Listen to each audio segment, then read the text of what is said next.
The next morning, after maybe 3 hours of sleep, I was back at the hospital.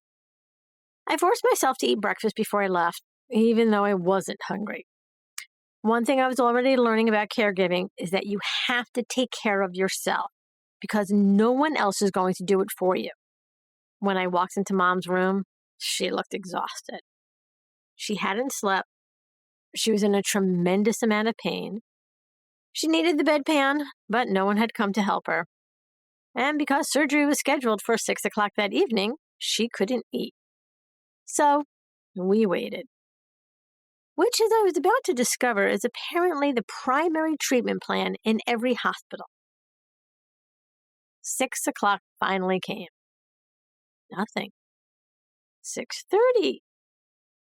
Nothing. 7. Still nothing. Turns out hospital time doesn't end when you leave the ER. Every half hour, someone tells you it shouldn't be much longer. Eventually, those words stopped meaning anything. Around 7:30, an orderly rolled into Mom's room with a dinner tray. I just stared at it for a second. Then I looked at him, then back at the tray. I think you got the wrong room, I said. She's having surgery. He looked at me and said, we were told to bring her dinner.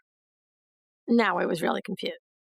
So I headed straight to the nurse's station, convinced there had to have been some kind of mistake.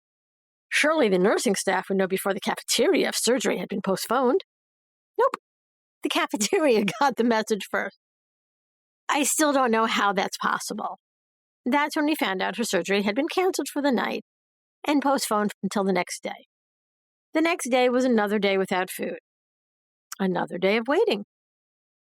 Once the phone calls were made updating everyone, and more forms were signed, and there was nothing left to organize, all that was left was the worrying. And there was one thing neither one of us wanted to worry about: the anesthesia. Mom had watched too many friends go into the hospital for routine surgeries and never quite come back the same. So we talked about everything else: the weather, the dog, what was on TV, who had called, anything except the thing we were both thinking. That evening, they finally wheeled her down to surgery. I walked beside her until they wouldn't let me go any farther. I squeezed her hand and said, I'll be here when you wake up. Funny how you say those words without realizing you're making yourself a promise. I went home long enough to walk the dog, eat something, and pretend I wasn't exhausted. Then I hurried back and waited for her to come up to her room. When they rolled her into the room, I wasn't prepared for what I saw. Now, I don't know if you've ever seen an external fixator. I had it. Imagine someone borrowing parts from Home Depot and attaching them to your mother's legs. Metal rods, pins disappearing into her bone, everything holding her leg perfectly still, outside her body. It looked like something out of a medieval torture museum. Every single thing became more complicated. Sitting up, sleeping, using the bedpan, getting cleaned up. Even her meal tray had to be carefully angled so it wouldn't hit the metal frame. Then the fixator started bleeding. Naturally, I assumed something had gone terribly wrong. But the doctor came, took one look, and calmly said, "That's normal." I was beginning to hate that word, because nothing about this felt normal. Not for Mom, not for me. The doctor told us the swelling had to come down before they could do the second surgery. So we waited. Again. Because apparently that's what hospitals do best. At least the first surgery was behind us. Surely the worst was over, right?